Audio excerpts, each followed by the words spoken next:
welcome back with us here for Match 5 Game 3 of the Gideon Trials.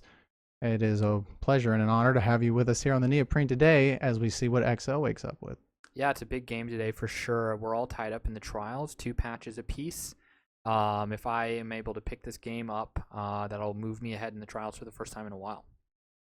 That is true. And we are still dealing over here on my side of the Neoprene with the big blue-black monsters. See if they can get there today against, well, it was a great day, everybody. Turn 1 Grindstone. I think I'm going to concede to that. We'll see you here next week. Yeah, good game. No, but this is exactly how I wanted this game to start, actually. So it's a tiebreaker game, and I get to start with probably one of the most impactful cards in my deck on turn 1. That's exactly when I want to see it. So this is how I want this game to go. Yep, and couldn't be worse for me over here. So it's all right. We'll just try to stay on curve. Tapping for 3 here for Mr. Counterspell. Yeah, this has been a pretty good card. I mean, the ability to just counter spells for 4 mana. We've seen be pretty impactful as we've drafted, the Ancient Cube. But I do already have the Resolved Grindstone, which has already had action as soon as turn 3. So I'm hoping that I can just get under Mr. Counterspell. And it looks like you have a key in hand as well. So nice little combo. There it is. Yeah, so turn 4, I already have the key and Grindstone plans, both under Mr. Counterspell. I'm so jealous. Yeah, he wasn't able to counter these, but I'm gonna capsize him here, just because I respect the power level of that card, and I know that if I let you untap with him, it's really unlikely that I'm going to be able to resolve that capsize in the future. So I'm willing to just sacrifice it now without the buyback, just to get the tempo gain from it. I gotta disagree with you there. I think it's a misplay to not buy back that spell. I mean, we've already seen Mind Games be the buyback king of the universe, and frankly, Capsize back in the day was also a card like that. It is very much a card that you are going to get used to seeing after the first time you see it, and that's not the way you chose to play it. Yeah, and I immediately aftershock Mr. Counterspell after bouncing him too. So with that mana, I could have been sinking that mana into the stone, into the key, which are things that I already set up, but instead I wasn't really advancing my game plan. I was just preventing your game plan. Mm-hmm. And in the meantime, I spent 2 of my own cards to get rid of 1 of yours. So which I'm happy with. Yeah, I mean that can hurt me. It's still a line I was happy to go with just because I want my spells to resolve, I can't let you just counter everything. And we've seen Mr. Counterspell be quite powerful. No, I agree. And there's the Mind Game. So you're gonna of course buy that back. Yep, it looks like I'm doing the same thing where I'm putting mana into Mind Games as opposed to Grindstone, which has been a losing plan as we've seen throughout this match. Right, but in the heat of the moment, in the battle, you're gonna make the call, and I hear you. You're saying when you see threats like Mr. Counterspell sitting there, you must address it. Yeah. It doesn't matter. You'll throw 13 mana at it all day, whatever it takes, and that's justified. Yeah, definitely. And we've had. I mean, I'm pretty happy with the curve that I'm putting out on the battlefield. Same with you as well. By the way, both of us have pretty impressive board states so far in this game. Yeah, we really dialed it in here, bringing everything we've got to the field here in game 3. Yeah, well, this is a big game. Whoever wins this game is going to officially pull ahead in the trials. Yeah, and you drop, the Mind Stone, and you've really, the Grindstone, and you've only hit me once with it, and it's like, what turn is this? I mean, I would expect that to be much higher, but instead, you're going with the spells. You're casting 1/1s, and I have a 3/3 flying Prodigal Sorcerer. That is true, and that's definitely a problem for me. And the really annoying thing about that card is how it gets around Mind Games, right? Like, you can go to combat, and I can be like, okay, well, in response, I'm going to tap down the Prodigal Sorcerer. You're like, okay, cool, I tap to deal damage. And just how relevant that card can still push damage through, even if there's a Mind Games on my side of the battlefield. Yes, it is amazing that it can do that. But instead of hitting the Mach-Core with that, you ended up hitting the Beast of Burden instead. Right, because I know that you can just tap the Mach-Core in response and the Beast of Burden. It's a pretty large. And there's another activation on the grindstone finally. So I am, now that I have a little bit more mana on my side of the battlefield, I can cast my spells and grind. I mean, that's really where I want to be. You're Like, telling the folks at home that you do know how to use it still. yeah, I think you spend mana or something, Yes. right? Okay, And then cool. you mill your opponent to death. I promise I know how to use it, even though I've been casting other spells as well. Well, I have to at least plug you a little bit, of course. But, it's just because I'm jealous. I mean, if I had those cards in basically any deck in Ancient, I would run them. If I drafted them, I'd run them.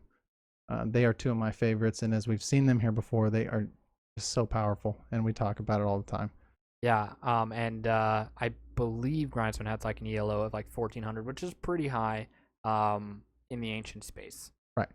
I know the average ELO in foil is close to 1200, so that just kind of gives you an idea of how strong Grindstone really is valued. But isn't it a great matchup? Because I've got the perfect answer to your technical artifact deck, and that's, just giant creatures that you must address, right? So you're going to have to sink your mana into spells that deal with them instead of grinding me at the pace that you'd like. So far, I'm really happy with this outcome. It's really neck and neck. Yeah, I mean, I would say both of our decks are doing what they're designed to do, and they're interacting with each other in interesting ways, which shows that the cube is balanced and designed well. Yeah, I think it's working out. And I'm going to go ahead and plank the Archivist there for 1 instead of swinging in for the damage. Yep, and then the Entrancer is going to cannibalize the Mana War. Yeah, why not? Brings you down to, 1 creature. I can live with that. Yep. And then there's the Veiled Sentry. We've seen that card do work in this matchup so far. But I think I have 2 cards in hand, and I'm really just it's now about time to just be grindstoning. That's what I should do.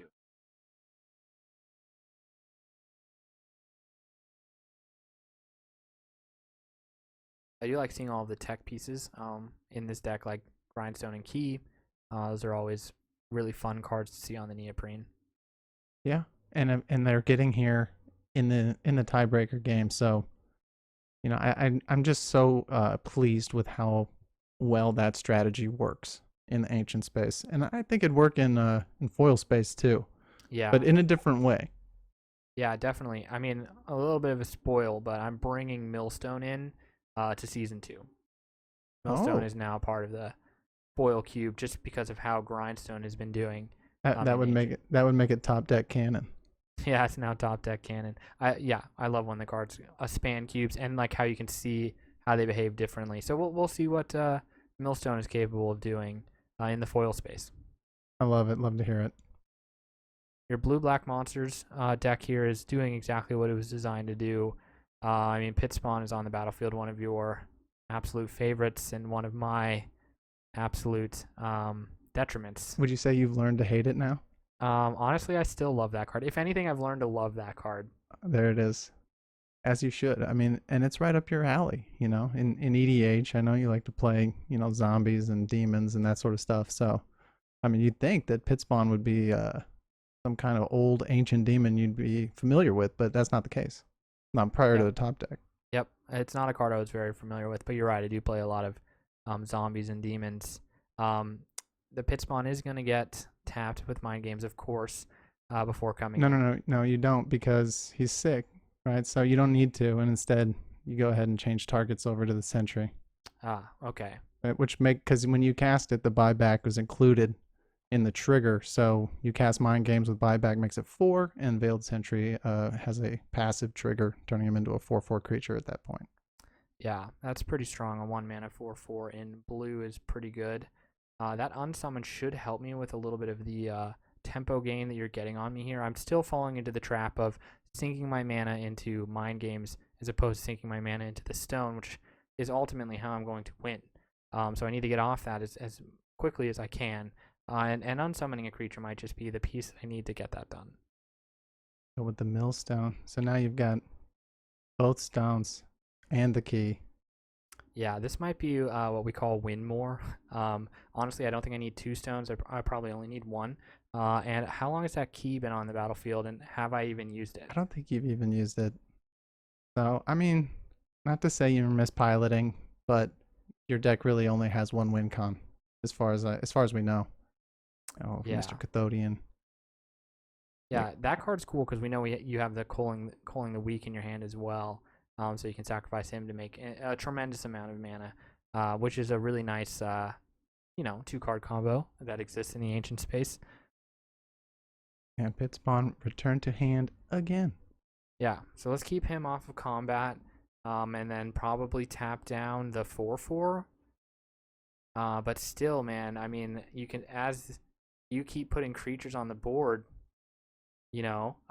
my effectiveness of mind games is going down. And I need to be milling you, which at this point in time I'm unable to do. Yeah, and I think I even misplayed Makor there one time. I could have just done one direct damage to you and just didn't because I was Yeah. trying to move to combat. But misplays happen. Yep. Ultimately, you concede there to the Makor's ability, and great match. Yep. Good job. GG. GG.